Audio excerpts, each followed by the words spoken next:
tras pensar mucho cómo iba a enfocar mi intervención, he decidido sencillamente, a pesar de que ustedes pues ya se lo han leído la mayoría el libro, pues centrarme en las tesis fundamentales y hacer una exposición puramente descriptiva, aunque para entrar en combate, como digo, después, y comentarles que este libro fue una obra de encargo que me hizo el profesor Juan Arana, que es el director de la colección Fronteras de Biblioteca Nueva, y tras haber escrito en el año 2015 un libro que se llama El sujeto emocional, que me ha dado muchas alegrías, por cierto, un libro que se está leyendo, se está comentando muchísimo, porque es digamos, de las pocas fundamentaciones de la vida emocional que hay filosóficas que hay en el mercado en castellano.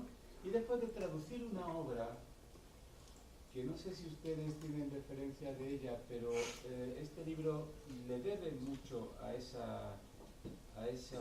escrito, que es La mente y el cosmos de Thomas Nagel, un filósofo de la mente que tiene, que como digo, tituló esa obra, la publicó en el año 2012, y la traducción que prologué e hice fue publicada en el año 2014, que lleva como título La mente y el cosmos, y como subtítulo ¿Por qué la concepción neodarwinista materialista de la ciencia es casi con certeza falsa?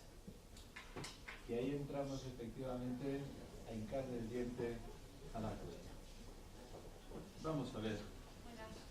Yo, muy buenos días o tardes ya, porque es después de las 12, ¿no?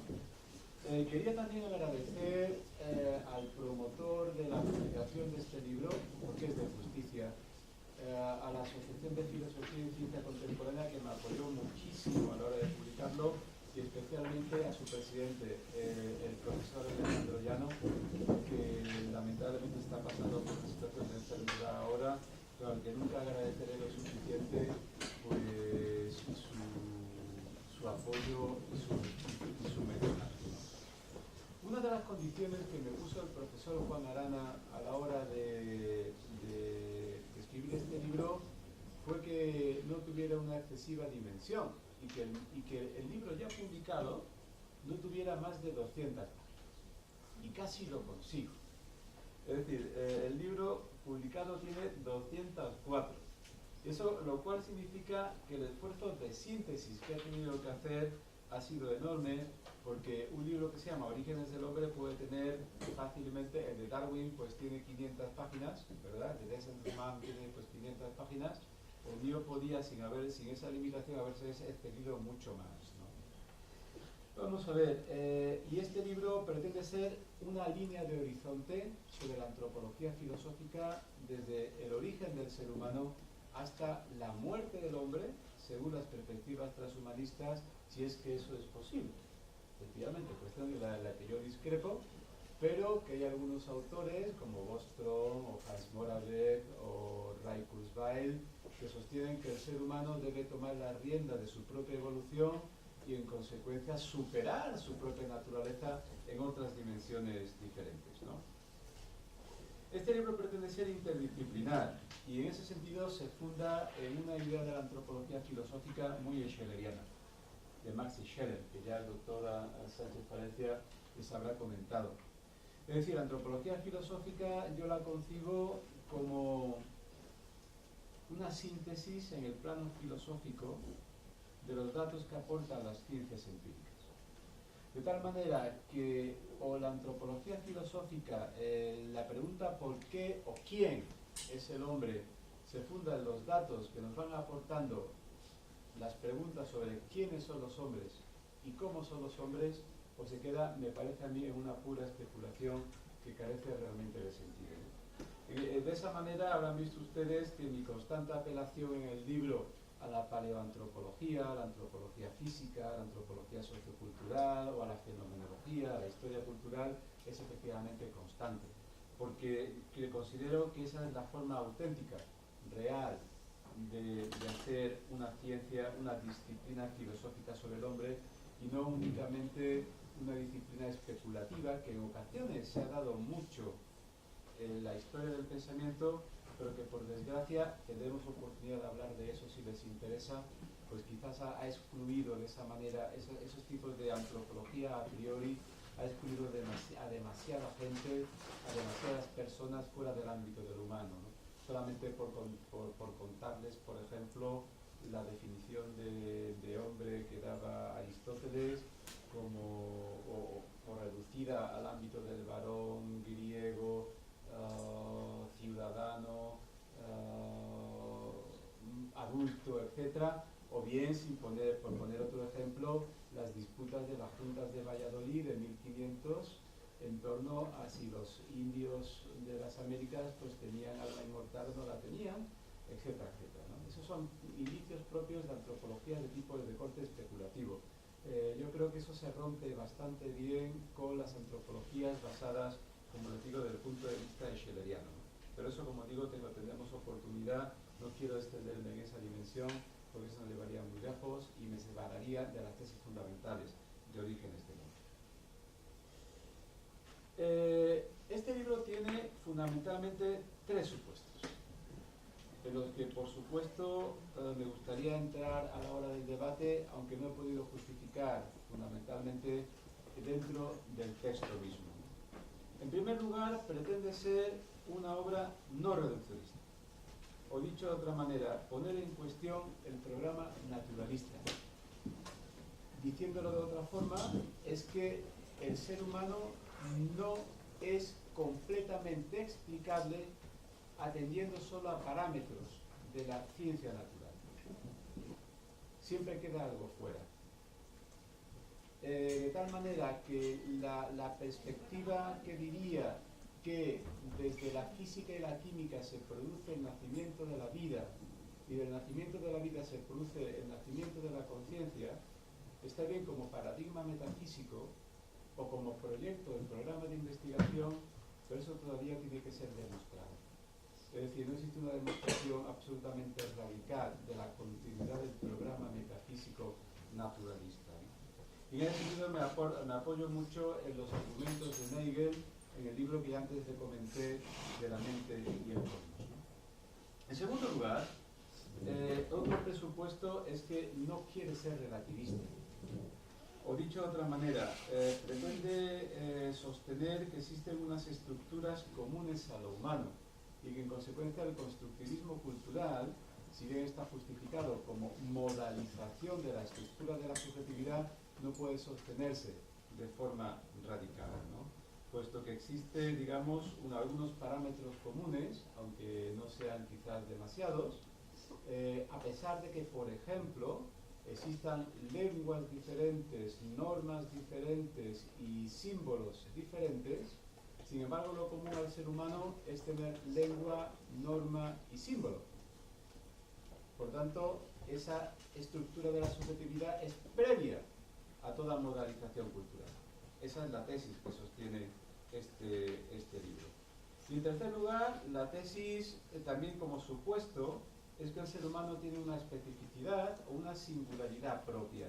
Y en ese sentido me gustaría leer, ustedes ya lo han leído, pero permítanme que lo repita por si no lo tienen demasiado fresco, un par de párrafos de Teilhard de Chardin en el fenómeno humano, que se encuentran en las páginas 41-42 del libro que les presento. Dice Teilhard de Chardin en el fenómeno humano, que está en la editorial Taurus, como ustedes saben, exactamente la página 219. Dice así, es una cita breve: el cambio de estado biológico conducente al despertar del pensamiento no corresponde simplemente a un punto crítico traspasado por el individuo o incluso por la especie. Más amplio que eso, afecta a la vida misma en su totalidad orgánica y por consiguiente marca una transformación que afecta al estado del planeta entero. Cuando incluso los geólogos están hablando en estos momentos del antropoceno, es decir, de una actividad humana que es capaz de cambiar y de alterar la naturaleza, la radicalidad del estado del planeta, hablar de la singularidad del humano pues no es precisamente algo espúreo. Hablar de la singularidad del humano quiere decir que hay un individuo o hay una especie sobre la Tierra que ha hecho muchas cosas buenas, pero también ha hecho muchas cosas malas. Y precisamente por su singularidad, por su especificidad. No ha habido ninguna otra especie en la Tierra hasta el momento que por sus características haya realizado lo que el ser humano está realizando. O después una segunda tesis, que es de Taylor, que afirma, esta es mucho más radical todavía, exactamente la misma obra en El fenómeno humano, en la página 221 de la editorial Taurus, cuando dice, colocado dentro de las cosas en sus dimensiones verdaderas, el paso histórico de la reflexión y la aparición de la conciencia es mucho más importante que cualquier corte zoológico, aunque fuera el que marca el origen de los tetrápodos o de los mismos metazoos. De entre los eslabones sucesivos flanqueados por la evolución, el nacimiento del pensamiento sigue de manera directa y no es comparable en orden de magnitud más que a la condensación del optimismo terrestre o a la aparición de la vida. Es decir, Taylor está señalando aquí las tres singularidades que pueden concebirse dentro de la evolución o del programa evolucionista. Es decir, la aparición del universo, la aparición de la vida, la aparición de la conciencia. Y yo sostengo que efectivamente en este libro, como supuesto, que esos tres principios no son del todo explicables, al menos desde el punto de vista de la ciencia natural. Mire, el libro consta, como ustedes saben ya, pero ya paso a tratar de la descripción de él, de una introducción, 6 capítulos, un epílogo y una bibliografía de referencia. Ustedes me dirán, y bueno, ¿y quién es el principal interlocutor de esta obra? Porque casi toda obra tiene alguien en el que uno está pensando.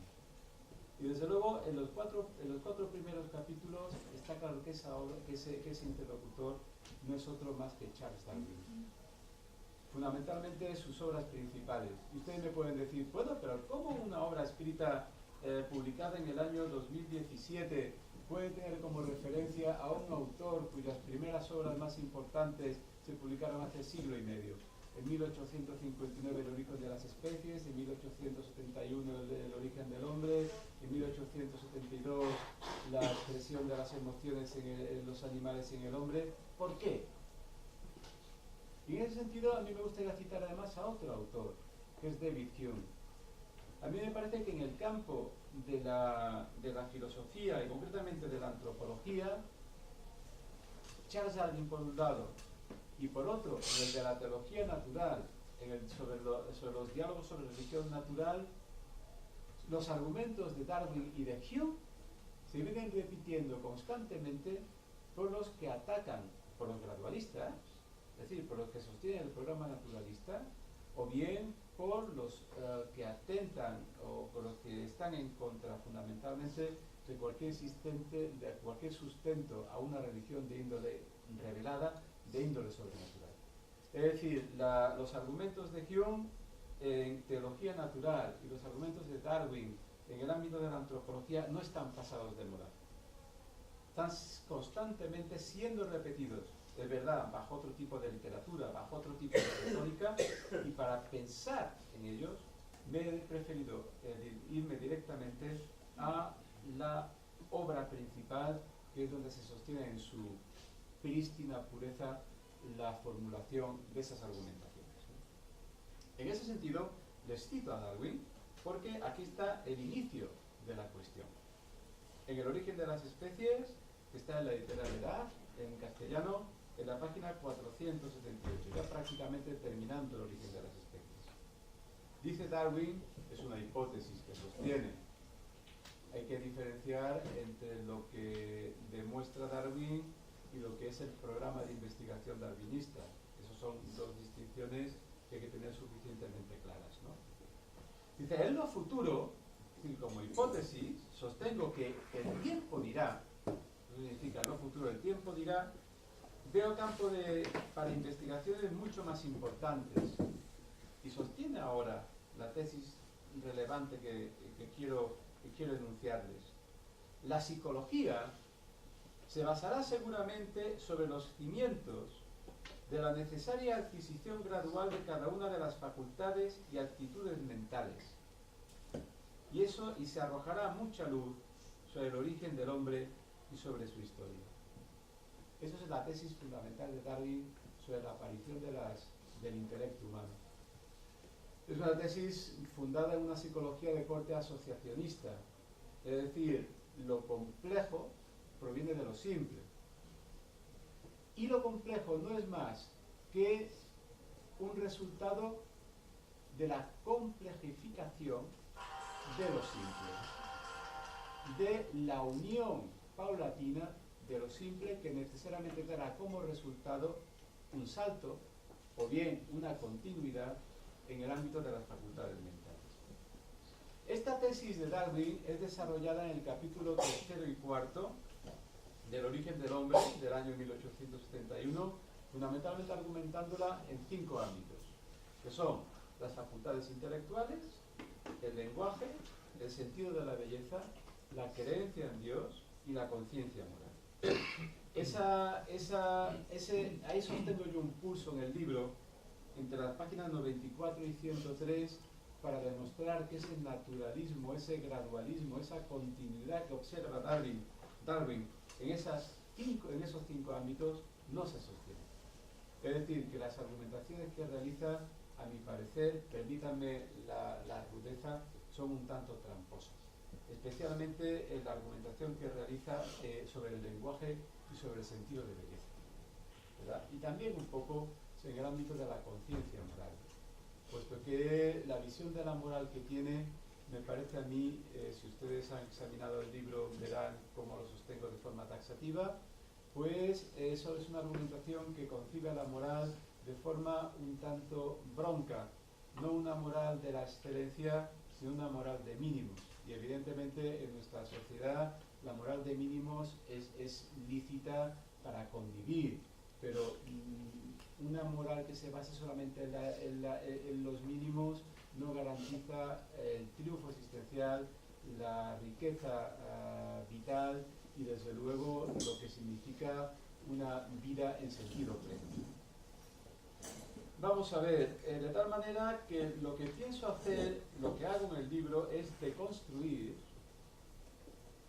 palabra contemporánea, el natura non facit saltus, la naturaleza no da saltus respecto del hombre, y mostrar efectivamente su singularidad. Porque decir que el hombre es singular es afirmar que con él aparece una novedad irreducible.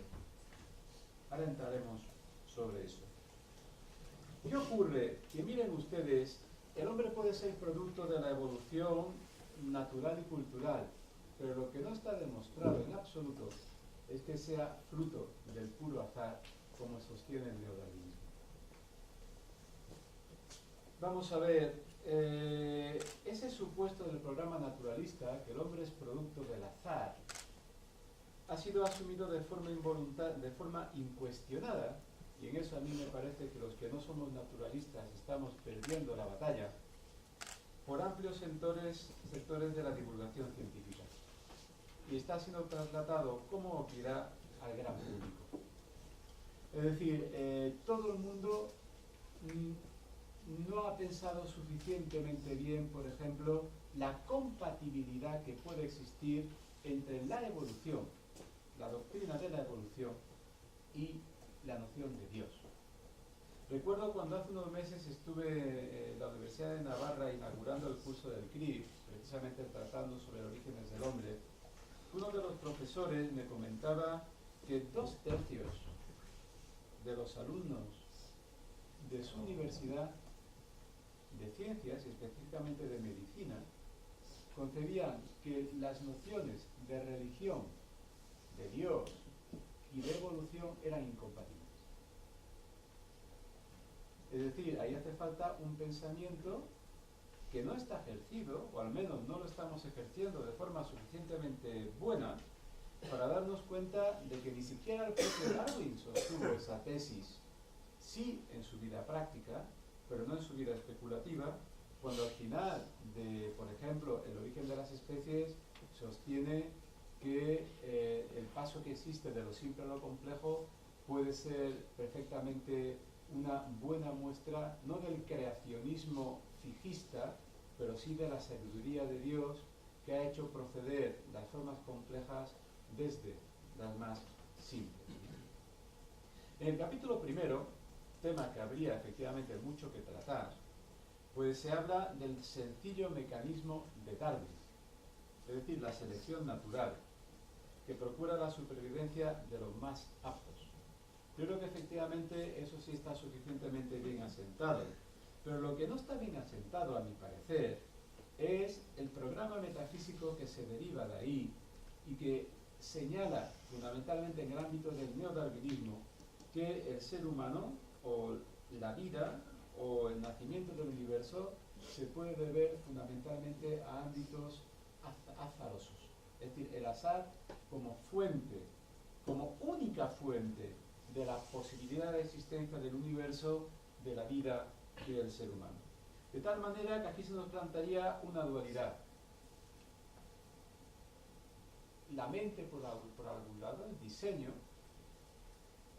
o por otro lado la materia y el azar. Y no hay otra.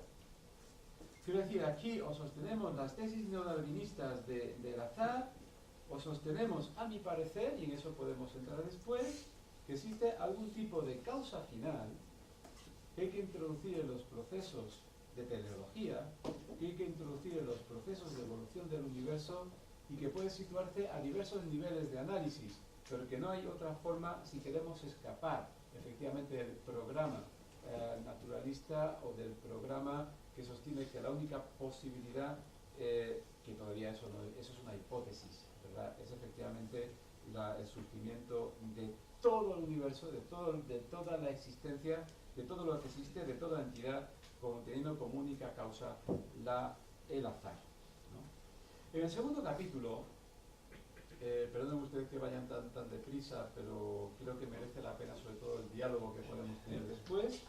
Es un tratamiento informativo que contiene las tesis de fondo sobre la continuidad de las especies humanas.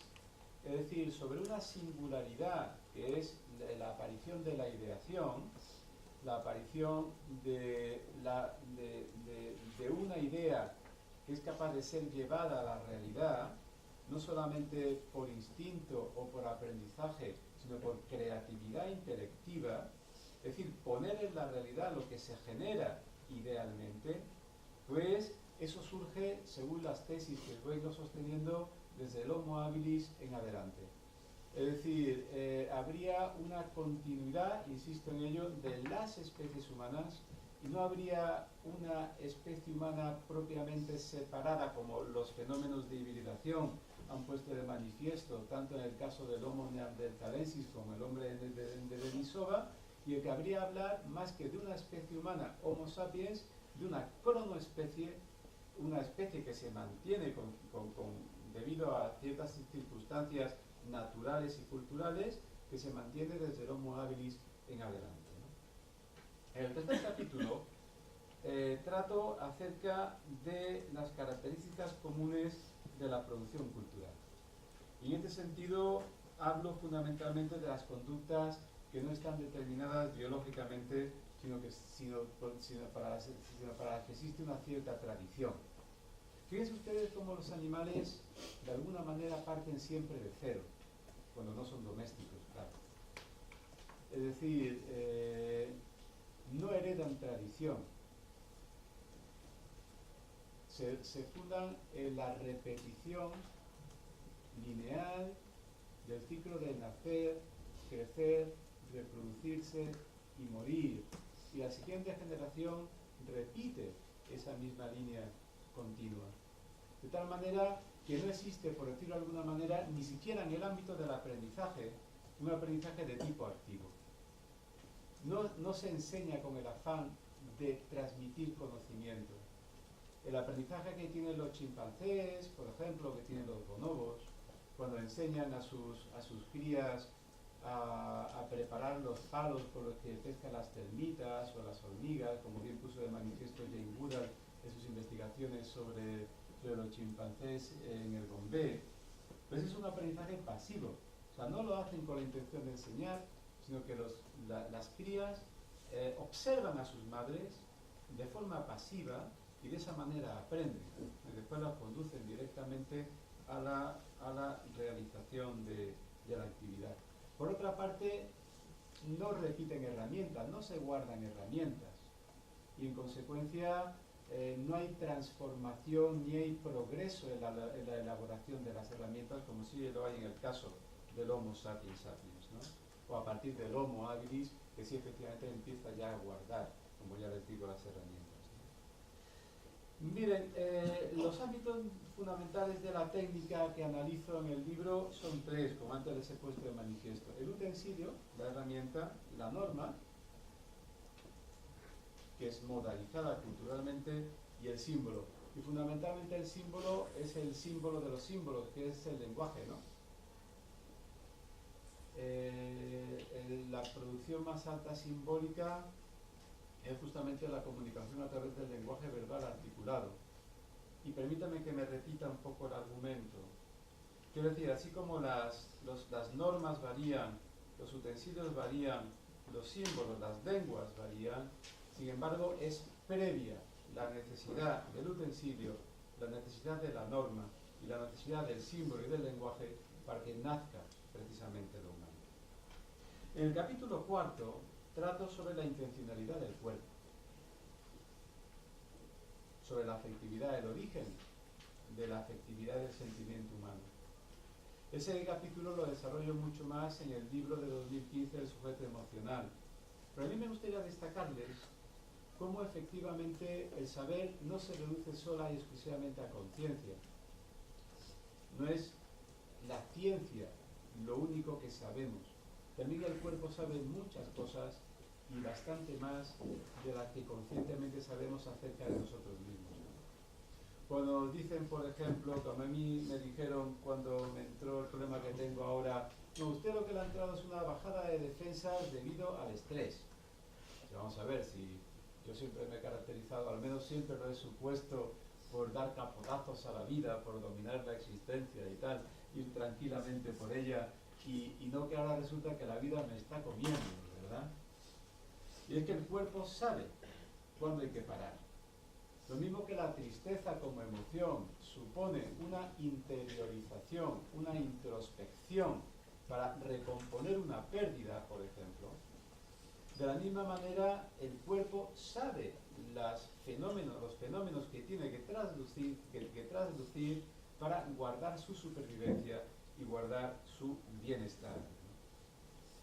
El capítulo 5 y el 6 son posiblemente los más enjundiosos del libro, porque trata precisamente de lo que se ha caracterizado como más propiamente humano, que es la conciencia, ¿verdad? Y la comprensión de la existencia autoconsciente. En este sentido entro en combate también con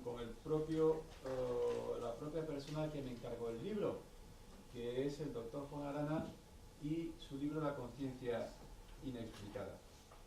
En La conciencia inexplicada, el doctor Arana sostiene justamente que todo se puede explicar en la naturaleza a través de leyes científicas, menos la conciencia. Yo creo que efectivamente él tiene razón en eso, pero se queda corto. Yo creo que efectivamente la conciencia no puede ser explicada. La subjetividad de la conciencia, por ejemplo, la rojez del rojo, por ejemplo, la experiencia subjetiva, no puede ser explicada a través de la objetividad o de como se suele decir, de la perspectiva de la tercera persona que entraña la ciencia natural, pero que sí que puede ser comprendida. Y en este sentido hago una diferencia que a mí me parece que es muy radical, que podemos entrar, como yo digo, en combate después de sostenerla, y es que así como en la línea biológica es capaz de explicar la continuidad entre nacer, crecer, reproducirse y morir, sin embargo, en el ámbito de la conciencia o en el ámbito de la existencia humana, uno puede nacer, crecer, reproducirse y morirse lo más tarde que uno pueda, y sin embargo, y a pesar de todo eso, ser un perfecto desgraciado. Quiero decirles, la existencia humana no se caracteriza fundamentalmente, la existencia humana exitosa, la existencia humana excelente, no se caracteriza por nacer, crecer, reproducirse y morir, sino que tiene otros ámbitos de actuación, otros ámbitos de excelencia, otros ámbitos de satisfacción que no son explicables científicamente por la teoría de la evolución, pues la teoría de la evolución se funda fundamentalmente en la supervivencia del individuo y de la prole, sino en otros ámbitos que son diferentes y que bien si no pueden ser explicados, como sostiene el doctor Arana, sin embargo sí pueden ser comprendidos. Comprendidos en el sentido que las ciencias del espíritu dan, o la fenomenología, dan a ese tema. Y después, en el capítulo 6, trato precisamente sobre el ámbito de la libertad, la autodeterminación, frente a los determinismos. Ahí entro en combate también con las explicaciones que dan los neurocientíficos, sobre todo que se fundan en los experimentos tipo Libet, ¿verdad? Y sostengo que esos experimentos, sostengo más bien la explicación que Libet da acerca de esos experimentos, más que los seguidores de los experimentos tipo Libet, como John Dylan, Haynes, etc., sostienen acerca de ellos. O dicho de otra manera, el ser humano efectivamente es responsable de su propia evolución. Y para eso hace falta libertad. De tal manera que las notas fundamentales que le atribuyo al ser humano es la creatividad. ¿Para qué sirve evolutivamente hablando la poesía, la matemática, la filosofía, la teología? Como nota característica del ser humano. Es decir, una creación de más ámbito de realidad, la superación del ciclo del nivel cero del que parten los animales y que no superan, creación de más realidad, como estamos hoy manifiestamente comprobando a través de la realidad digital y de la realidad virtual, y de sí mismo como realidad. No solamente crea más realidad externa, sino crea transformación interna, como los sustentadores del transhumanismo están promoviendo en los últimos años. Dice un transhumanista que el ser humano no es lo mejor que nos puede pasar y que por eso hay que tomar y trascender nuestra propia naturaleza. A mí me parece que tampoco el ser humano es lo peor que nos puede pasar, ¿verdad?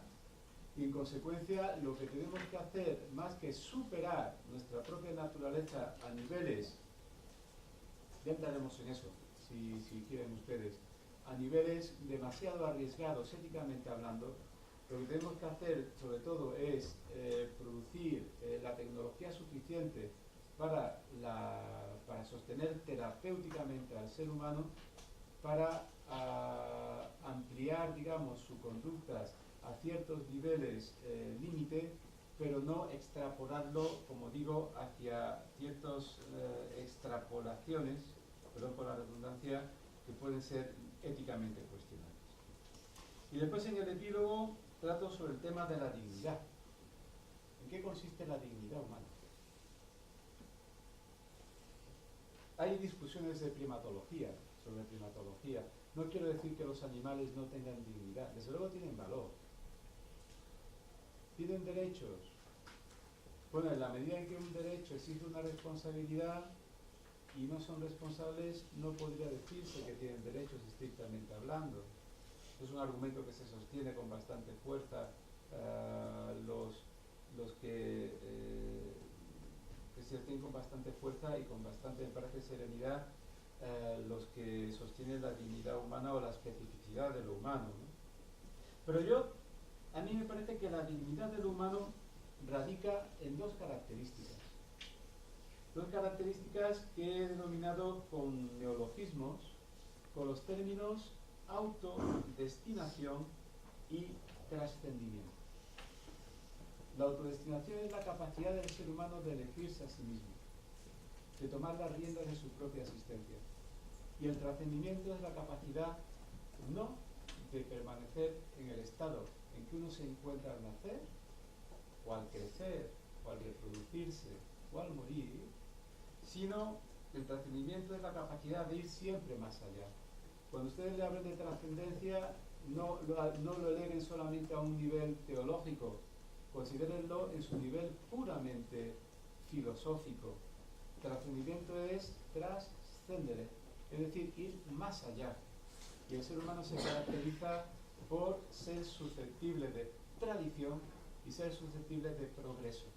Y eso hasta el momento ha sido siempre así. Eso es un criterio ontológico, por supuesto, el que estoy sosteniendo, pero que es un criterio que puede ampliarse éticamente al ámbito del medio ambiente y el ámbito del planeta y el ámbito subsidiario del cuidado de los animales. De tal manera que los animales posiblemente quizás no tengan derechos en sentido propio, hablando como los tienen los seres humanos, pero sí tienen, desde luego, un derecho subsidiario que es otorgado por la especie que ahora mismo, y no sabemos durante cuánto tiempo, pues domina el planeta y que ha sido capaz no solamente de usarlo, sino de transformarlo, tanto positiva como negativamente. ¿Cuál es la aspiración ética de una dignidad de lo humano? Tomar conciencia de la propia condición, tomar conciencia de la situación en la que nos encontramos hoy en día, en la que ese antropoceno debe retomar las riendas para no solo reconducir los males que el ser humano ha realizado, sino para reconducir hacia una transformación positiva del planeta y en la medida de lo posible también hacia su crecimiento. Esa sería la tarea que la especie humana está sustentando y que desde luego hasta la fecha no ha sido capaz ninguna otra especie animal de realizar. Y eso precisamente consistiría su singularidad. Pues muchas gracias.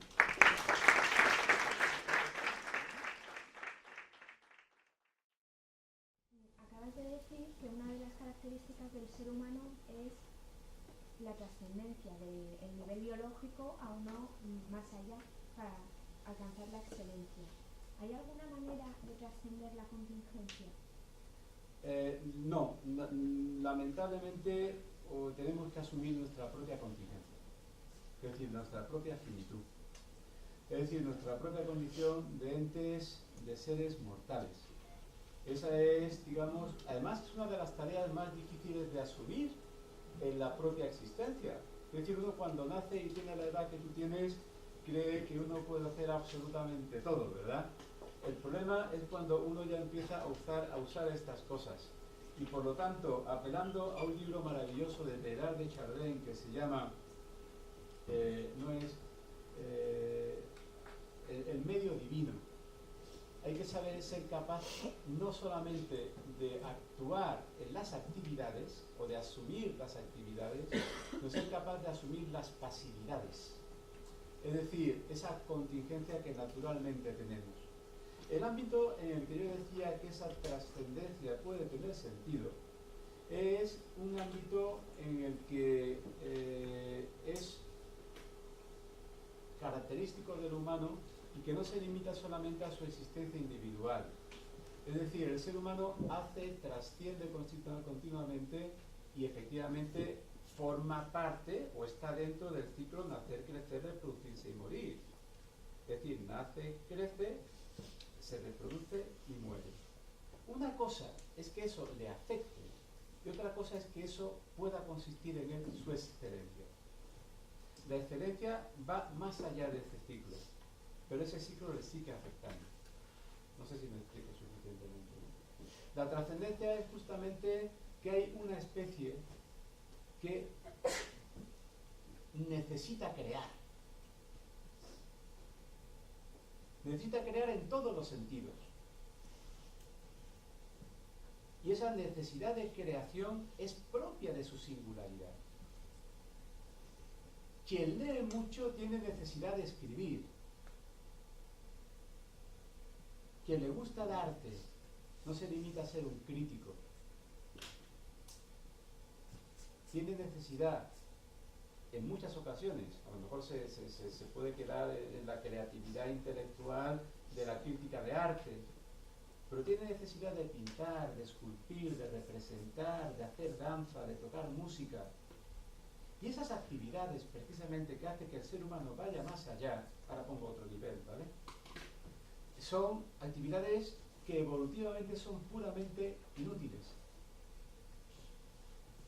Os afirmaba, ¿para qué sirve la poesía, evolutivamente hablando? ¿Para qué sirve la física teórica, la matemática especulativa como mero juicio como mero juego de la imaginación? ¿Para qué sirve la teología? ¿Para qué sirve la filosofía? ¿Para qué sirve tantas cosas que son lo que nos constituye como más centralmente humanos? ¿No acaso van más allá del puro ámbito de la utilidad de la supervivencia? Y en ese sentido es la crítica que realiza a Darwin en el ámbito precisamente de la conciencia moral. Darwin sostiene que la moral se establece por temor al remordimiento, por temor al castigo, por que no nos critiquen en demasía en la sociedad en la que nos vivimos. Es decir, una moral que a mí me parece rayana en la cobardía prácticamente. Es una moral negativa. Sin embargo, a mí me parece que el ser humano lo que pretende es ir siempre más allá y trascender en el sentido positivo del término. Uno puede decir, bueno, pero no es verdad que hay disciplinas de conocimiento que se constituyen única y exclusivamente como medios tecnocientíficos para construir más bienestar. Evidentemente eso es así. O sea, la tecnociencia construye más bienestar para el ser humano. Y está bien que así sea. Pero la tecnociencia no es el conocimiento puro y especulativo, es conocimiento aplicado a la utilidad. Pero el conocimiento en sí mismo es o supera lo que es el ámbito de la utilidad. Es decir, mi tesis fundamental es que la conciencia o el trascendimiento es, evolutivamente hablando, algo inútil. ¿Y por qué la evolución ha primado algo inútil? Precisamente la tesis que afirmo es porque la conciencia no es resultado de la evolución. Esa es la tesis que estoy sustentando fundamentalmente en este libro. Si me permites un segundito más, yo sé que hay muchas palabras pedidas. Hay una obra de Michael Rius que afirma sobre los distintos sentidos de la evolución. La evolución en sentido simple dice que hay tres sentidos. Sentido simple, la procedencia de lo complejo a partir de lo simple. Eso me parece que es bastante aceptable. En segundo lugar, un sentido de evolución a través de los mecanismos darwinistas. Selección natural y azar, o bien neodarwinista, azar más selección natural. Yo creo que eso es más cuestionable, puesto que efectivamente radica o limita la evolución biológica al ámbito no de todo lo vivo, porque excluye al ser humano, que también está vivo. Y por lo tanto hace falta unos mecanismos que logren explicar no solo la mayoría de los entes biológicos, de los entes vivientes, sino también la especificidad biológica de lo humano. Y en tercer lugar, existe un sentido de la evolución en terminología metafísica, como programa metafísico, que afirmaría, como enuncié al principio, que del universo surge la vida y de la vida surge la conciencia. Eso es un programa de investigación, lícito por supuesto, es el programa naturalista, pero me parece que hay otras opciones viables también que no suelen ser puestas de manifiesto y que a mí me parece que hay que tener la osadía o la valentía de enfrentarse a ellos. Yo, simplemente un comentario de lo que te decía Inés. Esas creaciones humanas, como el arte, como la ciencia y tal, al final tampoco escapan a la contingencia del universo, ¿no? Que es lo que creo que Inés tenía en la cabeza. Claro. Pero yo defiendo en mi tesis doctoral que un universo cerrado en su contingencia es un universo trágico. Sí. Esa es mi tesis doctoral, ¿no? Sí. Y luego comentarte, con mi querido alumno Javier hemos discutido hasta la saciedad, porque Javier, hasta la saciedad, y no me lo paso completamente en clase con él, porque Javier, ¿verdad? Hemos hablado muchas veces que la poesía, todas esas cosas, yo estoy de acuerdo contigo, yo en ese sentido se presenta como verdad ante mi conciencia lo que tú afirmas, pero que hay cosas inútiles que son fines en sí mismos y que no obedecen, son desde un punto de vista biológico superfluas, ¿no? Pero Javier tiene interesantes tesis sobre que no son superfluas, sino que en verdad por mecanismos muy complejos, a veces digo yo, me parecen un poco complejos los mecanismos explicativos, obedecen a la supervivencia del bicho humano. Quiero decir, por ejemplo, el hecho de buscar el conocimiento, la teología de la explicación a lo trascendental, al hombre le sirve para evitar la ignorancia, porque la ignorancia es un miedo, y al fin y al cabo el miedo es, o sea, el instinto del hombre es evitar el miedo, evitar la muerte, al fin y al cabo, el miedo al desconocido, el miedo a lo que no se conoce. Entonces, yo lo que considero es que al final el hombre también puede ser basado como un animal que por instinto busca dar explicación a todo lo posible para evitar el desconocimiento, es decir, el miedo, lo que puede amenazar su supervivencia. Entonces yo quería preguntarle en su opinión o bueno, su visión respecto a esto, al hecho de que puede ser que toda esta creatividad no sea más que un complejo método por el instinto de búsqueda de supervivencia o de satisfacción, ¿no? Sí, yo ante eso diría lo siguiente. Ahí, aplicando las mismas tesis naturalistas, hay que apostar por la tesis más simple, ¿verdad? Y en consecuencia, ver una sociedad o ver que el resto de las especies animales no son creativas en ese sentido, nos hace sospechar que hay una diferencia entre ellas, ¿no? Sospechar por lo menos, por lo menos, a nivel lingüístico, a nivel evidentemente simbólico, de productividad simbólica. Vamos a dejarlo ahí, ¿no? A nivel de productividad simbólica. Se puede decir, vamos a ver, ¿se han escrito ya todos los libros que se pueden escribir? Evidentemente no. ¿Se han escrito, se han elaborado ya todas las teorías que se pueden enunciar? Se han creado todas las danzas, se han esculpido todas las esculturas, pintado todas las pinturas. Es que prácticamente estamos empezando. En ese sentido, lo propio de lo humano es justamente la productividad o la creatividad, diciéndolo en el término los términos que los tenía expresados. En el sentido de que establecer una diferencia entre los animales que tienen poca productividad o ninguna y el ser humano que tiene una productividad creciente.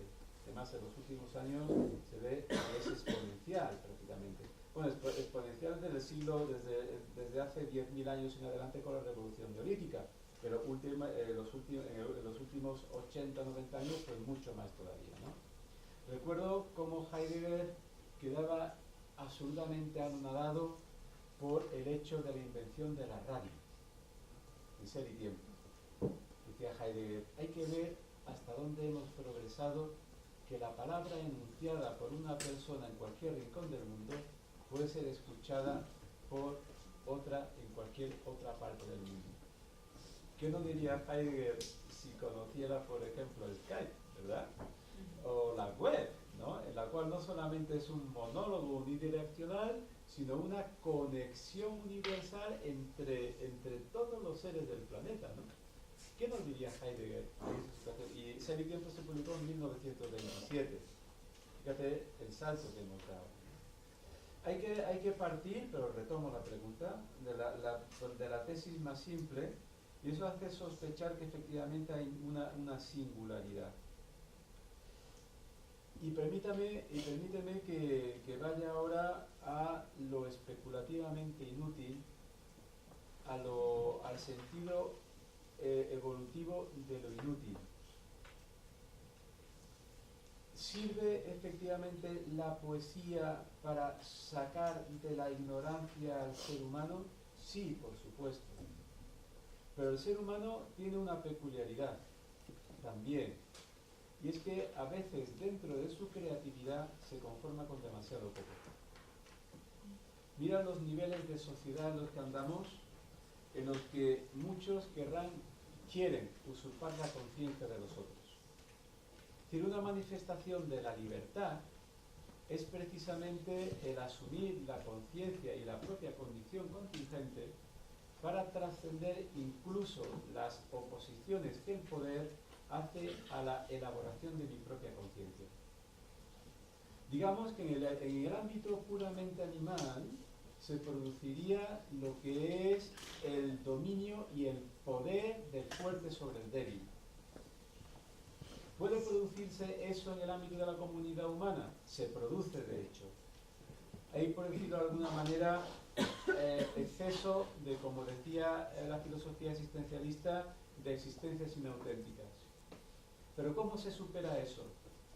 Justamente con el conocimiento, justamente con la educación, con la libertad de algunos que ejercen auténticamente su existencia, que sirven como ejemplo para muchos.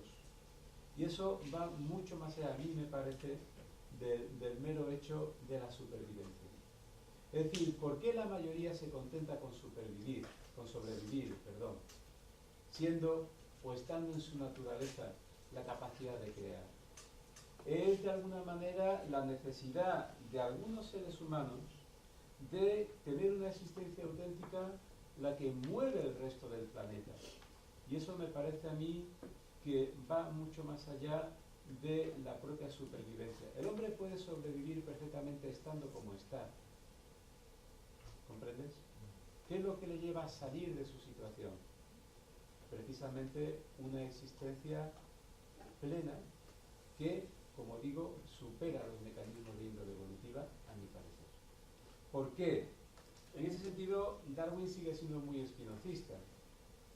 Es decir, es la utilidad lo que mueve al ser humano. Pero mi tesis es precisamente la contraria a esa. Es decir, hay muchos aspectos que sí pueden justificarse por la mera utilidad, pero hay otros aspectos que son los esenciales que no se justifican por eso. La búsqueda de la felicidad, lo máximamente inútil, ¿verdad? Pero lo máximamente necesario al mismo tiempo. El fin que no es medio, sino que se justifica por sí mismo. Eso es, o sea, el fin que no puede ser medio es precisamente el punto central de mi argumento. Quería decir que el naturalismo es un programa perfectamente lícito y válido. Es decir, lo que no puede plantearse, y esa es otra tesis que sostengo, que sea el único paradigma válido, sino que hay argumentos sustentables por otro tipo de paradigmas que no suelen considerarse, y mucho menos a nivel de divulgación científica, que tienen la suficiente fuerza como para poder ser enfrentados al paradigma estándar, que en este caso es el naturalismo, ¿verdad? Pero la divulgación científica es monográfica. Es monográfica absolutamente. En ese sentido afirmaba que estamos perdiendo la batalla, ¿no?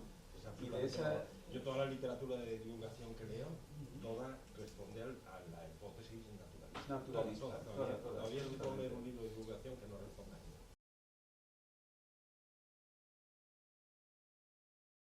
No, esa tesis efectivamente también es sustentable. Es una tesis que sostiene también, por ejemplo, Jay Gould, o que sostiene Dawkins, en el sentido en que el aprendizaje, lo que es la capacidad de aprendizaje, se da precisamente cuando el ser humano empieza a intervenir en ambientes cambiantes, es decir, en medios ambientes cambiantes.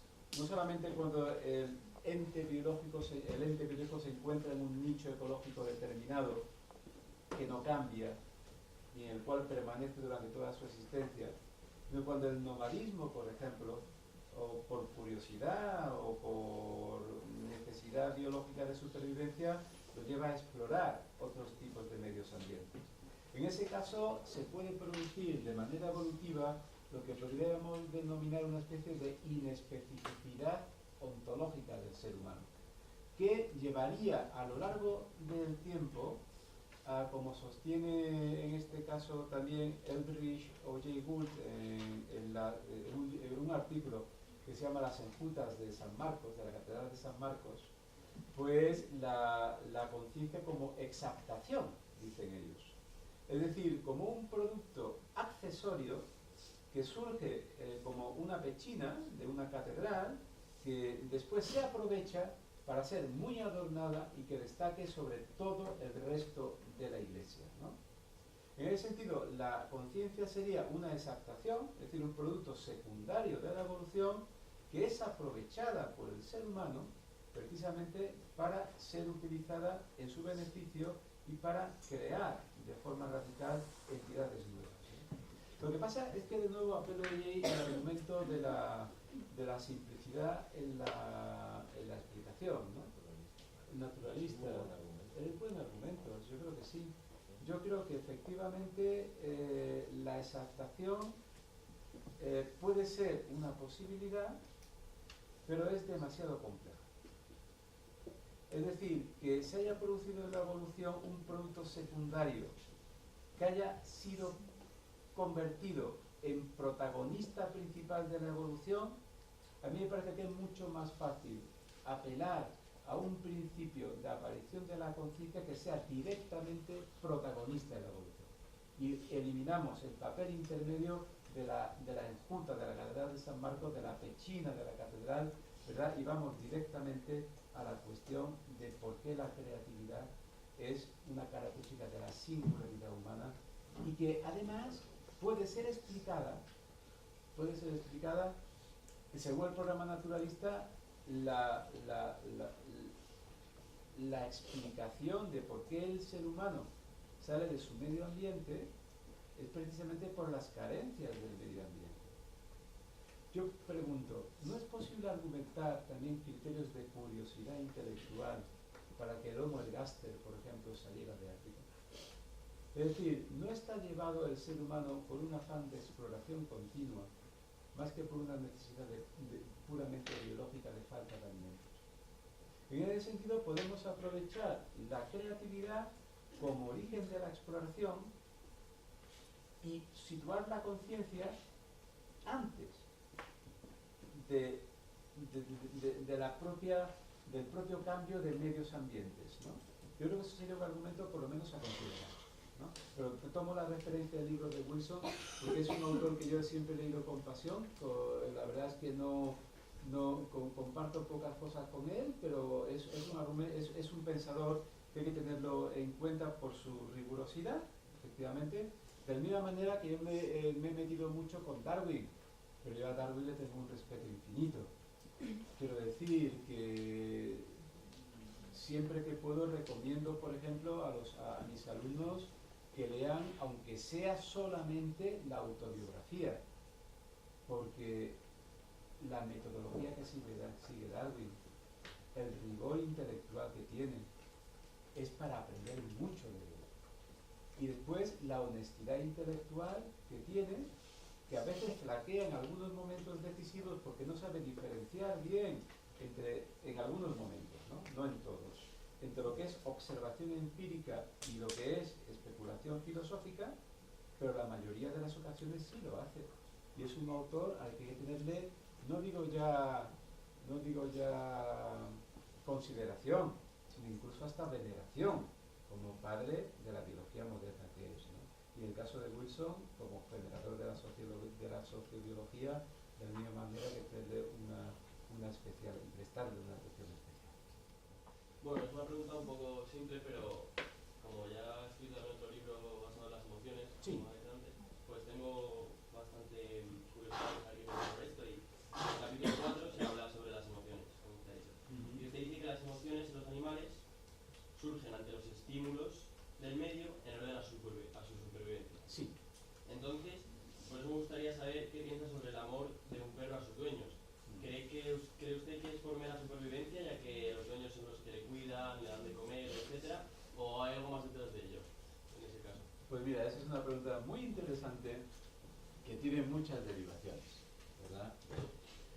La tradición en teoría de la emoción sostiene que la mayoría de las emociones, o incluso tanto Aristóteles en el libro segundo de la retórica como Tomás de Aquino en la prima secunda de la Suma Teológica, sostienen que los seres humanos tenemos el mismo número de pasiones, así le llaman ellos a las emociones, que los animales. Compartimos emociones con los animales. En ese sentido tiene miedo un perro? Lo tiene, como tenemos miedo nosotros.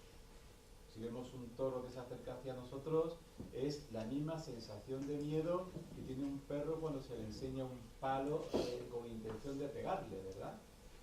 Tiene ira un perro, claro, no se pone a ladrar como un condenado pues para defenderse de una amenaza, pues es que está enfadado.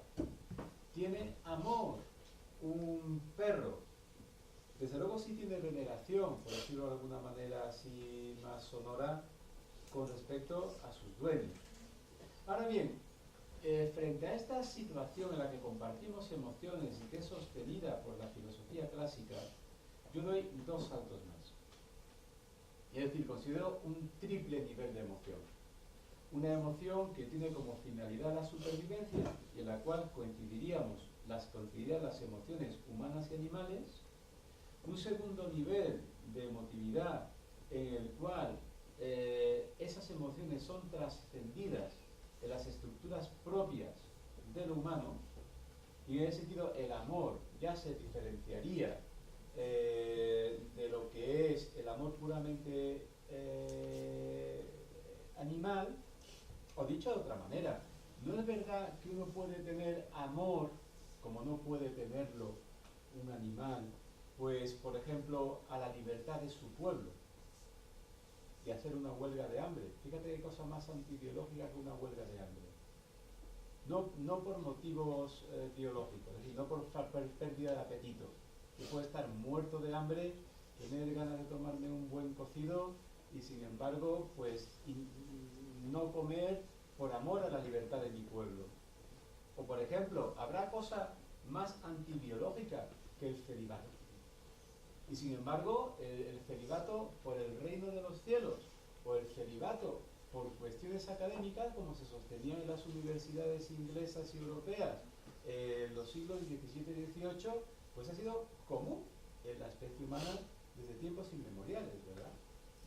Esas cuestiones antibiológicas son por amor al reino de los cielos, por amor al resto de la especie humana, o por amor al conocimiento. Y después hay un tercer nivel de emociones, que son emociones que tienen que ver con el intelecto y la voluntad en su integridad con la corporalidad humana. Ahí sí la sitúo, me parece que con claridad y con más claridad aún en el libro del sujeto emocional, que son con respecto a la voluntad la angustia, como miedo o como vértigo ante la libertad, en el sentido más kierkegaardiano del término, de Kierkegaard, del filósofo del siglo XIX danés. O por ejemplo, una expresión emocional, más que una emoción, que es la risa.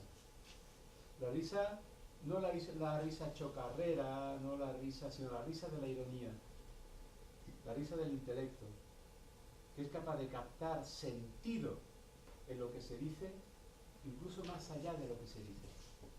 Por el contexto no es verdad que averiguamos muchos sentidos que la propia persona no quiere decir, pero que está insinuando. Esa ironía, esa contradicción, sería una expresión emocional que dé lugar a la alegría del intelecto. Eso sería una expresión puramente humana. En síntesis, hay tres niveles de emoción, a mi juicio: una que compartimos con los animales, y en ese sentido el amor del perro hacia su dueño sería el amor, el mismo tipo de amor que tenemos nosotros pues hacia otros elementos, ¿verdad? Pero hay un segundo nivel que es más característico de las estructuras humanas y que se dan propiamente emociones humanas en ese segundo nivel de trascendencia, y un tercer nivel que se daría en respecto a la inteligencia y a la voluntad, que sería única y exclusivamente del humano. Partiendo de la tesis de que, como has dicho, que la conciencia no es producto de la evolución, entonces mi pregunta es, ¿de qué es producto la conciencia, si no es de la evolución? Sí, pues pregunta interesante. Eso es una pregunta que a mi parecer se puede solucionar de dos formas. Una, apelando en la que yo no entro, yo apelo más bien a la segunda que te voy a comentar, a la creación sobrenatural de la conciencia. Es decir, una intervención divina en la creación de la conciencia humana. ¿Qué ocurre? Que eso me parece problemático, no problemático, me parece sustentable. Pero personalmente a mí me parece problemático que Dios esté pendiente continuamente de cuándo se crean las conciencias para que cree. Yo más bien apelo a una tesis que sostuvo San Agustín y que introduce y los estoicos, por otra parte. Ahí está, que introduce las causas finales en el producto de la evolución y que excluye, ese es el sentido en que yo decía que la conciencia no es producto de la evolución, el azar como única fuente de producción de las entidades biológicas o de las entidades no biológicas, como es el caso de la conciencia. La introducción de las causas finales frente al azar. Esa teoría se la conoció con el nombre en los estoicos de los logoi spermaticoi, es decir, o en latín de las raciones seminales. Es decir, de las semillas que encierran dentro de sí un principio racional. Mi idea es que si la mente se da al final, de alguna manera tiene que estar contenida al principio, porque si no sería inexplicable su aparición. ¿Cómo lo hacemos o cómo lo argumentamos? Precisamente admitiendo que hay un principio de racionalidad que gobierna el universo o que es el universo. No entro a distinguir una cosa de otra. Podríamos hacerlo si quieres, pero no entro a distinguir de momento entre ellos.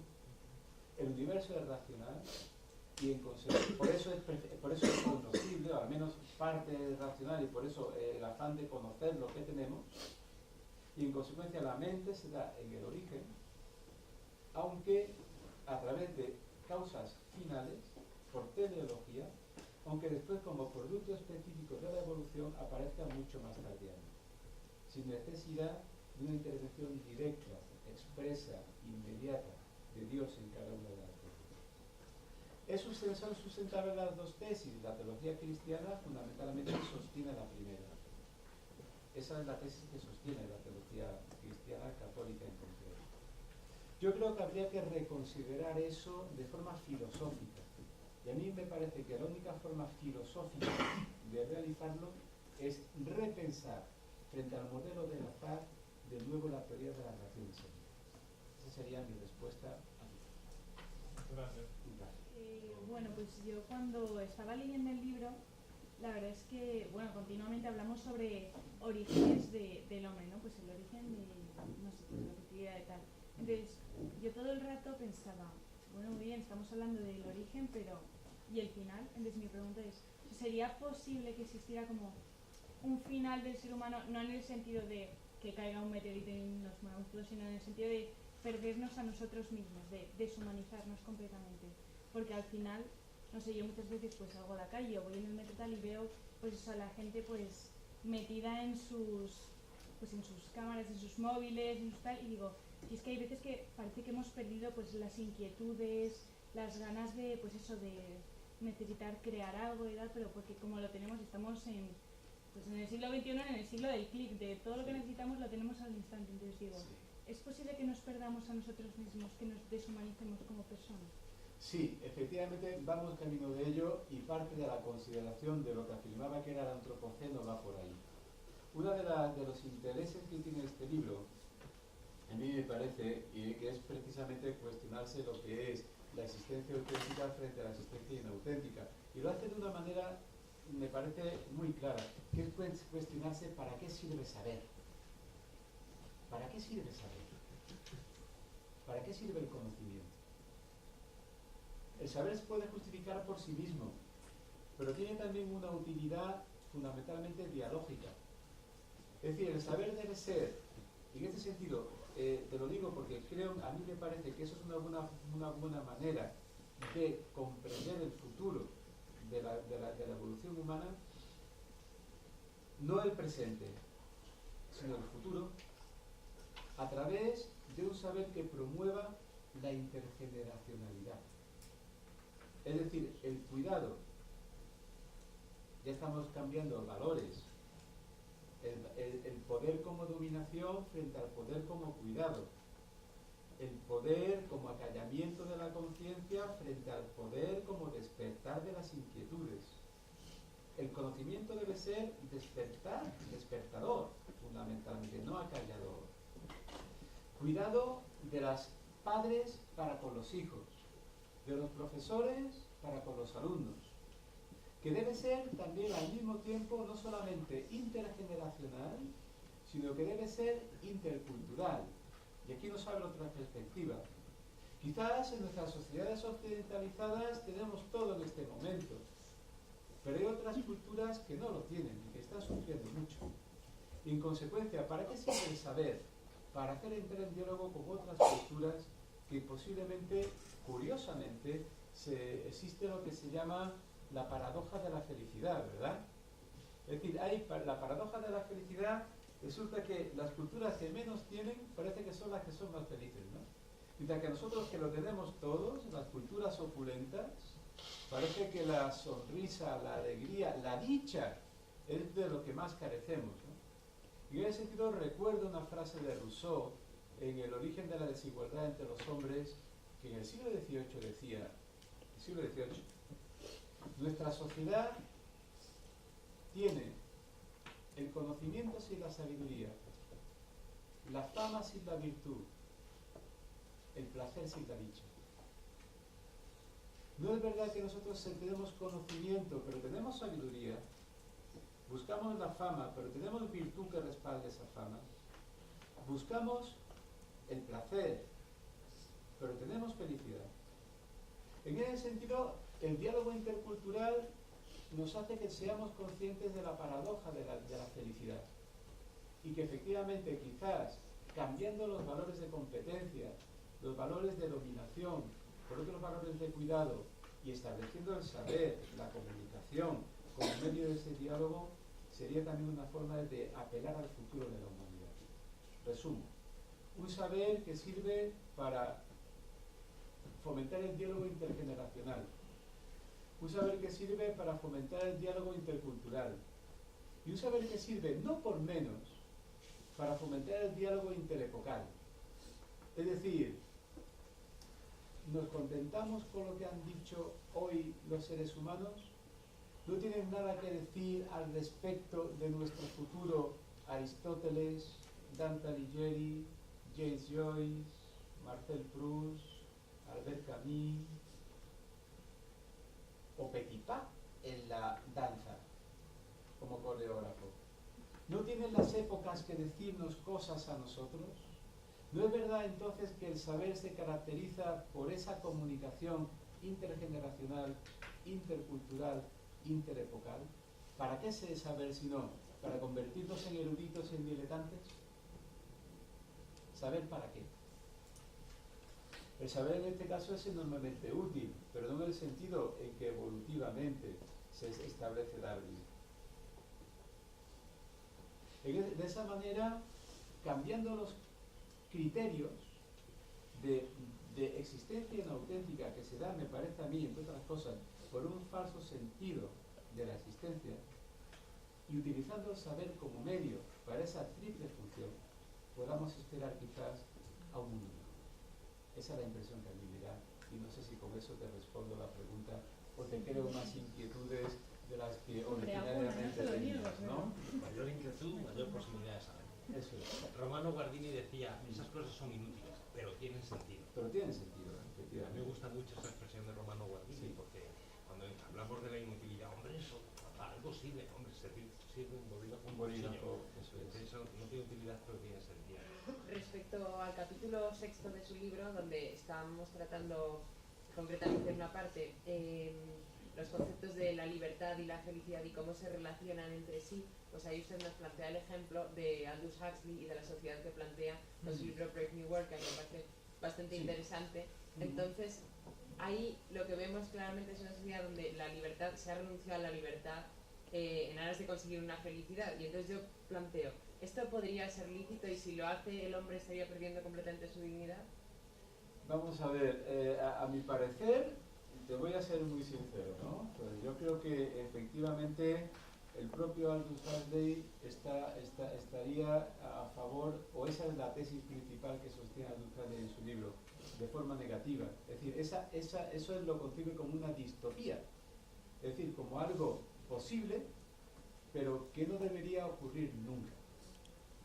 De esa manera, efectivamente, se puede obviar lo que es la libertad en aras no de la felicidad, sino de la falta de dolor, de la falta de sufrimiento.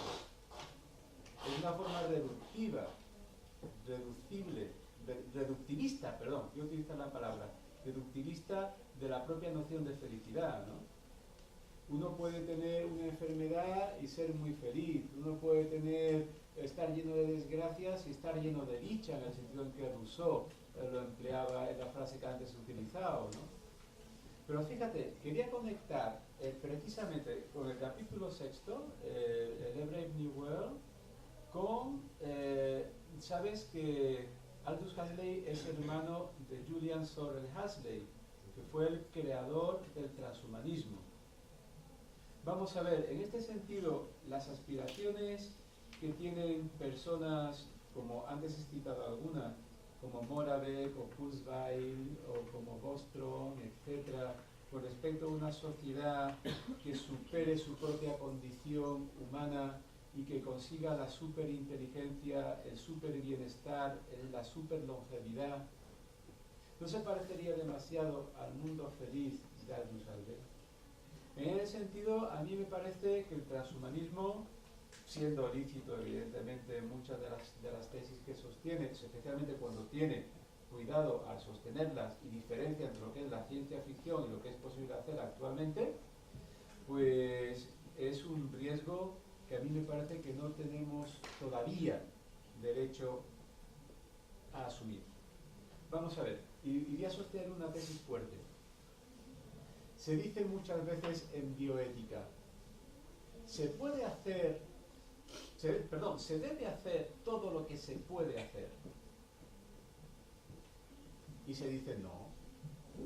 Yo no sostengo eso, porque tarde o temprano, si algo se puede hacer, alguien lo hará. Por tanto, seamos realistas. ¿Se puede hacer o se debe hacer todo lo que se puede hacer? Yo sostendría sí. Ahora bien, apliquemos un criterio de prudencia aristotélica. Es decir, cuando se deba, en el momento en que se deba, ¿verdad? Es decir, cuando, por ejemplo, no sometamos a experimentación al ser humano, o bien otros tipos de animales, cuando dentro de cierto tiempo podremos hacerlo sin riesgo de sufrimiento para el propio hombre y para esos propios animales. ¿Se puede hacer, se debe hacer todo lo que se puede hacer? Sí, pero insisto, en su momento.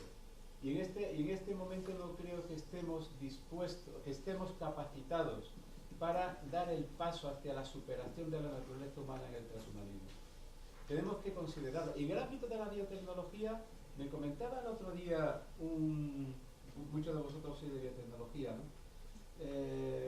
Un profesor en México, donde estuve dando un curso precisamente en el Departamento de Ciencias Biológicas, que especialista en agroalimentación, que el tiempo que tenemos más o menos para sustentar, parto de la tesis, no la cuestiono, ¿vale? Para sustentar la especie humana a través de la producción natural de alimentos sería en torno a unos 30 años. Otros criticaban en ese mismo panel, en esa misma mesa redonda, la cuestión de los transgénicos, la cuestión de tantos experimentos por los alimentos que se están realizando y quizás todavía, no, aunque no existan documentos científicos en contra de ellos, todavía no existen documentos científicos a favor, digamos, de la salud que pueden engendrar. Sin embargo, decía esta persona, en esos 30 años, sin aplicar todavía la biotecnología, existen 30 años de investigación para que cuando se cumpla el ciclo de la alimentación entre en funcionamiento la biotecnología y la experimentación con los alimentos, etcétera, etcétera. ¿No se puede dedicar esos 30 años a investigar más que a aplicarlos por motivos comerciales? Este sería un ejemplo, sin cuestionar la tesis de este profesor, de lo que estoy diciendo. Es decir, ¿se debe hacer todo lo que se puede hacer? Sí, pero en su momento. Démosle 30 años a la biotecnología para que investigue y a partir de ahí, cuando lleguemos realmente a la crisis, puedan promoverse los otros tipos de investigaciones con otros tipos de alimentos que desde luego sí serán mucho más sanos de los que desde luego los que hoy en día estamos produciendo. No sé si he sido demasiado atrevido con los biotecnólogos, pero bueno, pues saben mucho más que yo de esto, pero bueno. Mi pregunta tiene que ver con también al final del libro, cuando se empieza a hablar de la ficción y se defiende que la ficción no es ni verdad ni falsedad. Entonces, y luego también otro argumento que se defiende es que la ciencia se basa en parte en la ficción. Sí. Entonces, mi pregunta es, si la ciencia se basa en algo que no, o sea, ¿cómo se puede basar la ciencia en algo que no es ni verdad ni mentira? O sea, entonces no se sabría muy bien lo que es. Sí, eso yo creo que te lo puedo solucionar de manera relativamente fácil. Vamos a ver, el conocimiento humano es en parte ficción. Apelo a Aristóteles. El ser se dice de muchas maneras y entre ellas el ser se dice se puede aplicar de este vaso, de un número, de Dios, de Don Quijote. ¿Quién es más real, Don Quijote o yo? ¿Yo? Sí, te lo pregunto de otra forma. ¿Quién tiene más influencia en la historia de la humanidad, Don Quijote o yo? Entonces, evidentemente, Don Quijote es mucho más real que yo en ese sentido. Porque su influencia es mucho más poderosa como arquetipo humano que yo mismo como humano. En ese sentido, apelo a la ficción como parte del conocimiento, como parte de la realidad. La ficción, el ente ficcional, es un ente real en ese sentido, o es ente al menos. Con respecto a la ciencia, ¿cómo podríamos argumentarlo? De la siguiente manera, fíjate, la ciencia no es solamente datos, es investigación. Y en consecuencia, detrás de la investigación existe un programa de investigación, unos objetivos que cumplir. Como programa de investigación no se basa en hipótesis todavía no verificadas, como no se basa en consecuencia en ficciones o en suposiciones. En esa medida la ciencia como programa de investigación, es decir, como desarrollo científico, como lo que da lugar al desarrollo científico, se basa en la ficción. En ese sentido solo. No que se base en los centauros o en las sirenas, no, sino en suposiciones, son hipótesis que deben ser comprobadas, pero que originalmente, como el propio modelo naturalista o el propio modelo que yo estoy sosteniendo, son programas. Es decir, axiomas, no, ni siquiera axiomas, hipótesis que estoy sosteniendo y que son lícitas para desarrollar una verificación posterior que puede corroborar o anular la hipótesis que estoy sosteniendo. Ese es el método de la falsabilidad de Popper o el de los programas de investigación de Henry Lacaitos, ¿no? No sé si de esa manera, ¿vale? Sí, de cómo lo comprendes. Un placer. En su libro menciona la importancia de tener en cuenta la ética para los avances de la ciencia. En relación a esto, ¿dónde cree usted que deberíamos de poner los límites? ¿De la ética? Bueno, antes te lo he dicho, en la prudencia. Quiero decir que, ahora bien, el término prudencia es un término altamente complejo. Ya sabéis cómo define Aristóteles la prudencia, ¿no? La prudencia es lo que hace el hombre prudente. ¿Por qué? Porque la prudencia lo que consiste es en aplicar principios generales a casos particulares. Y entonces está la dificultad de bajar desde lo abstracto a lo concreto. Y eso es un reto. ¿Cómo se hace eso en concreto? Cada caso es cada caso. Por eso se llama prudencia, porque cada caso es cada caso. Se debe hacer todo lo que se puede, sí, pero en cada caso es cada caso. ¿Comprendes? Ese es el reto. La ética aplicada a su dimensión prudencial. Ese sería el límite, me parece a mí. Pero lo que no se puede es, y eso es otra interpretación radical, que permitirme que sostenga, poner límites universales, o prohibiciones, vamos a llamarle prohibiciones a la investigación científica. Porque entre otras cosas, es absolutamente inútil ponérselos. Pero como te he dicho antes, cualquiera que pueda va a hacer el experimento, aunque solamente por el despropósito de pasar a la historia en cuanto sea posible, ¿verdad? De tal manera que habría que hallar una especie de consenso colectivo, de consenso ético colectivo, en el cual no poner prohibiciones a la ciencia, sino facilitar al menos las inversiones públicas y privadas bajo control público, en el sentido en que favorezca la historia de la humanidad, el progreso humano y el progreso del planeta, no solamente humano, más que otras cuestiones que lo alteren o lo pongan en peligro. Y por nuestra parte, la formación prudencial de los científicos. Bueno. Esto es importante. Eso es importantísimo. El criterio de prudencia, efectivamente, nace de cada individuo. De cada individuo. Es la aplicación, digamos, del principio general fundado en la conciencia al caso particular al que te estás enfrentando, ¿no? Y eso es todo un reto, eso es dificilísimo. Eso es posiblemente no está en la posiblemente... legislación, el consenso, sino en cada uno de vosotros, en cada uno de los científicos, ¿no? Así. En el capítulo 6 lo que era, planteabas el tema de los tipos de partes humanas Sí. por partes mecánicas, y lo considerabas que podía ser que se llegase a comercializar con eso, se Sí. podría considerar la parte de deshumanización de la persona por la pérdida de corporalidad. Entonces mi pregunta respecto a eso es dependiendo del motivo por el cual lleves a cabo la solución de partes humanas por mejoras mecánicas, se podría llevar a cabo un intento de optimización humana en vez de una deshumanización de la persona, dependiendo del sentido con el que lo lleves a cabo sus cambios. Sí, claro, efectivamente, pero el argumento que se está teniendo allí es un argumento en contra del transhumanismo como la decisión que toman algunos sobre la totalidad de la especie. ¿Comprendes?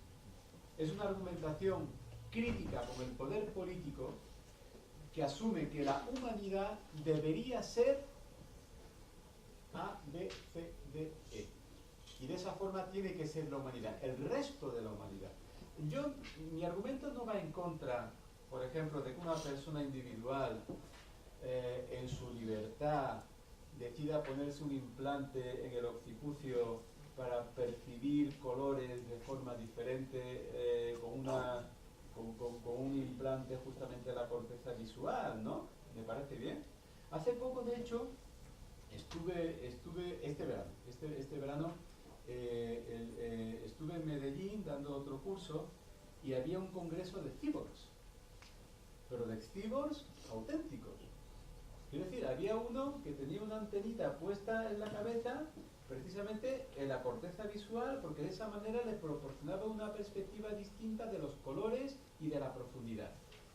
A mí eso me parece muy diferente de la libertad individual, como si quiere hacerse un tatú, como si quiere hacerse 15 piercings, o como si quiere ponerse, pues esa antenita, me parece bien.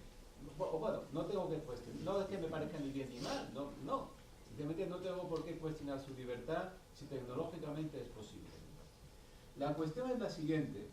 La cuestión es una cuestión de especie frente a las argumentaciones del transhumanismo. Es decir, ¿por qué la especie humana debe ser tomada en el sentido que unos pocos decidan cómo tiene que ser? No hay derecho a eso. Es posiblemente la definición más fuerte de totalitarismo.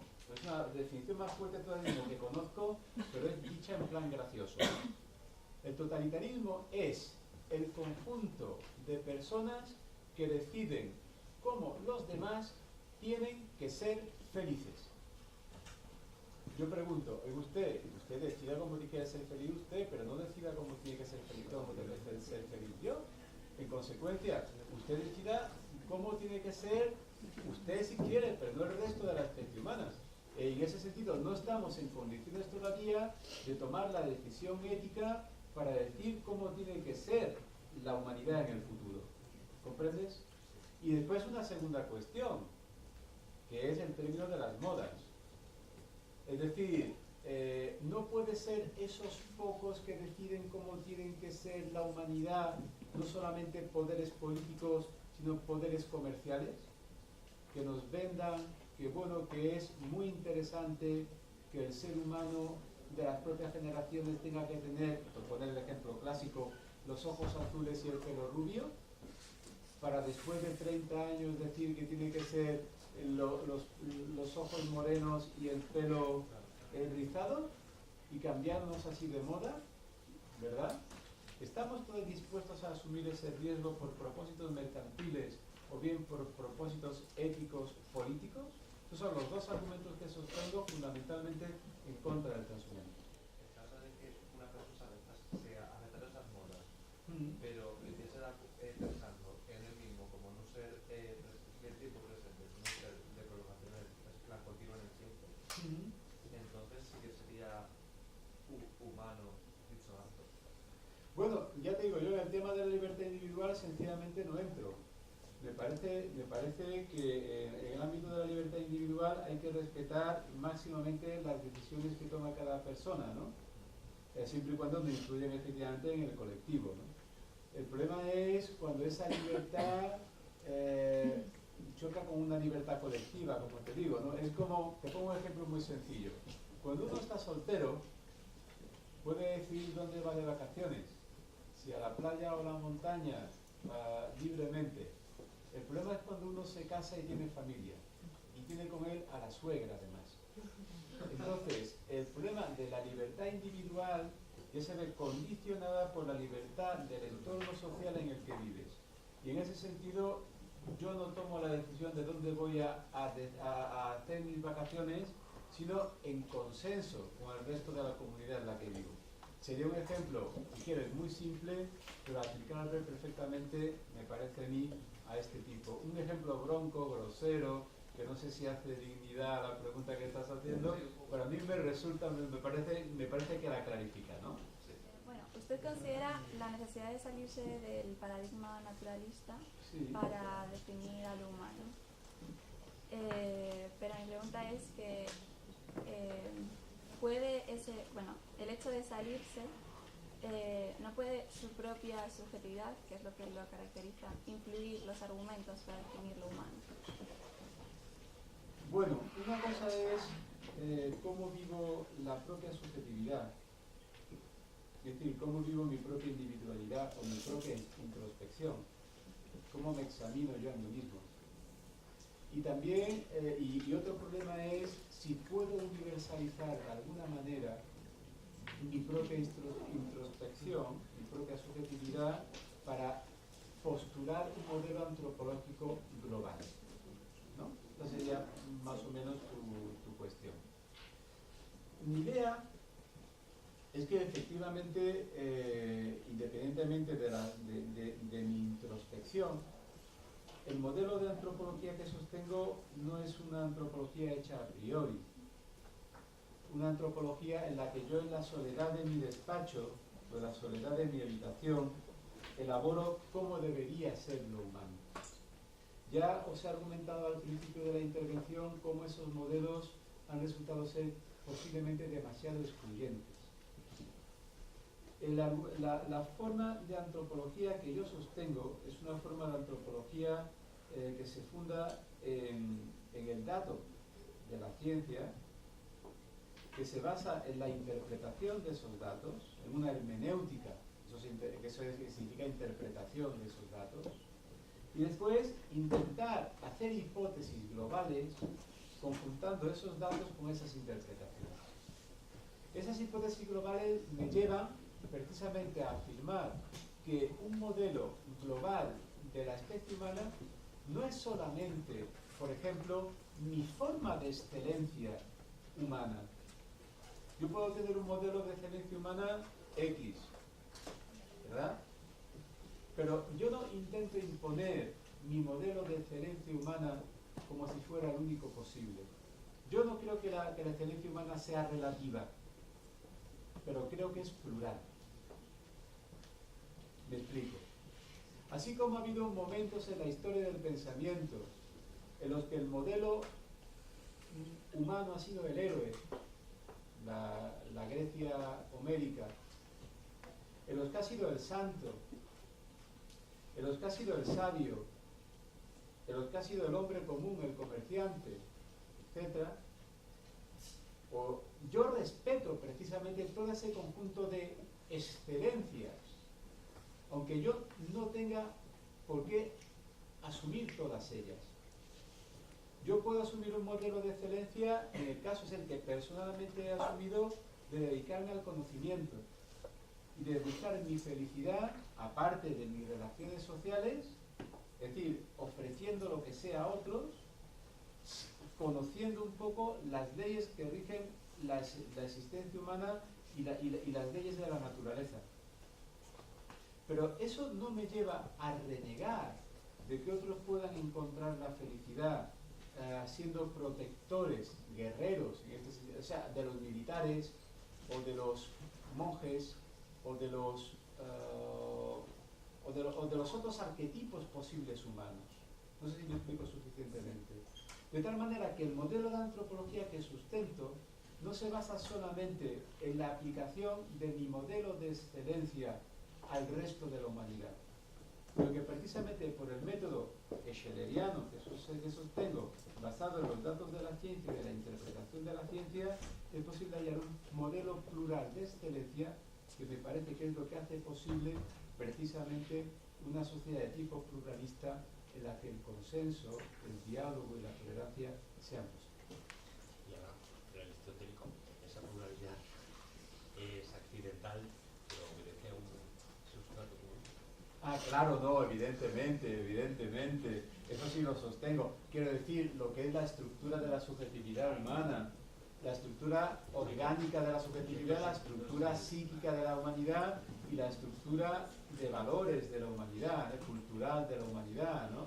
En ese sentido existiría, yo sostengo una naturaleza humana a la que yo prefiero llamar, Ángel, por motivos estratégicos, estructura de la subjetividad humana, como la llamaba don Antonio Millán, pero efectivamente una estructura de la subjetividad que posteriormente es modalizada culturalmente, ¿no? Y que en consecuencia se abre a pluralidades que dan lugar efectivamente al diálogo común de la especie. ¿Tendría algún fin que un ente superior, como podría ser Dios en el creacionismo, que nos otorgara conciencia, o es un simple capa? Bueno, eso es una pregunta muy directa, efectivamente. Yo sí la admito como posibilidad, ¿no? Es decir, como posibilidad frente al naturalismo, una de las tesis es el supernaturalismo. Es decir, un Dios que crea conciencia en cada uno de los individuos de la especie humana en cuanto aparece en la existencia, ¿no? En el momento de su génesis. A mí me parece, de todas formas, como antes he comentado, que eso es una hipótesis lícita, válida, sustentable, pero que se puede armonizar con otras diferentes. Y en ese sentido, al menos yo me decanto más por la teoría de las relaciones seminales, como antes expuse, frente a la de la creación individual de la conciencia, ¿no? Pero como digo, esto es un programa de investigación.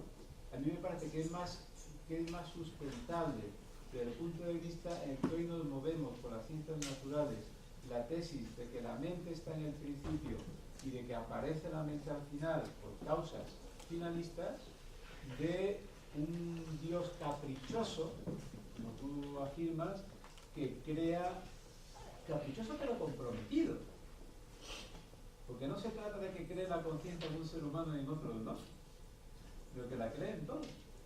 ¿Comprendes? Sí. Entonces, caprichoso pero comprometido, que cree conciencias a medida que los seres humanos se van generando. Pero yo sé que aquí entramos en un terreno peliagudo, porque ya me estoy posicionando frente a posturas teológicas en los cuales a lo mejor frente a los cuales a lo mejor yo tendría que matizar mis tesis, ¿no? Pero esa es, filosóficamente hablando, de cejas abajo, es la tesis que sustento con mayor fuerza, sin estar, por supuesto, negándome a considerar otro tipo de posibilidades. ¿Y qué decir tiene que piensas del intelligent design? del Intelligent Design. Bueno, eso tú lo has visto en el libro, ¿no? A mí me parece que el Intelligent Design es una forma inteligente de explicar el diseño, de que la mente está al principio pero anticuada. Es decir, basada en los modelos de teología física del siglo XVIII y en consecuencia del mecanicismo que hoy en día y a partir del nacimiento de la teoría cuántica, pues desde luego ha dejado de funcionar como teoría única al menos, ¿no?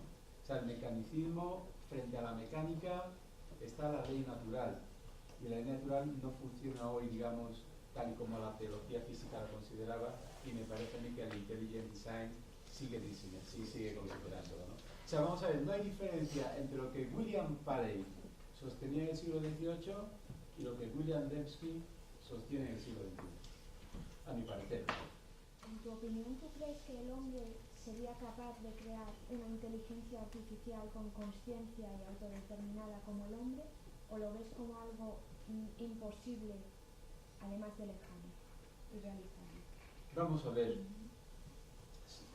Por supuesto hay que diferenciar lo que son aspiraciones legítimas de lo que son hechos posibles en este momento, ¿no? Hay personas que sostienen como programa de investigación la necesidad de diseñar, o de que en el futuro se diseñarán personas, ¿no? Esa es la cuestión.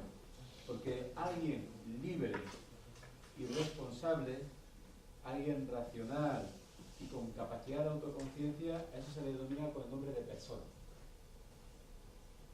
¿Es posible crear una persona en un soporte sintético? Yo creo que de momento eso todavía no podemos responderlo.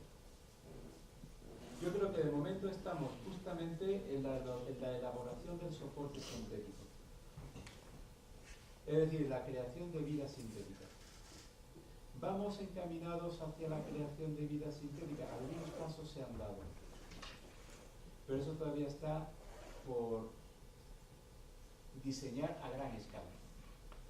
Eso es lo que podemos sostener hasta el momento.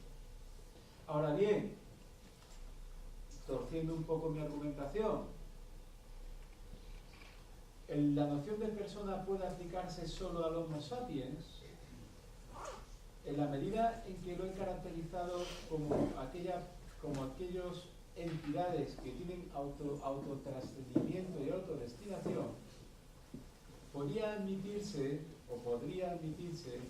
la existencia de otras inteligencias que quizás no conozcamos todavía, pero que podamos conocer en el futuro. Y hablo ahora de exobiología, ya sabes, ¿no? A la que quizás biológicamente no se parezcan un ápice a nosotros, pero que desde luego, si son capaces de intercambiar diálogo racional conmigo, intercambiar información racional conmigo y de hacer planes en conjunto, planes de creación en conjunto, yo también le llamaría personas.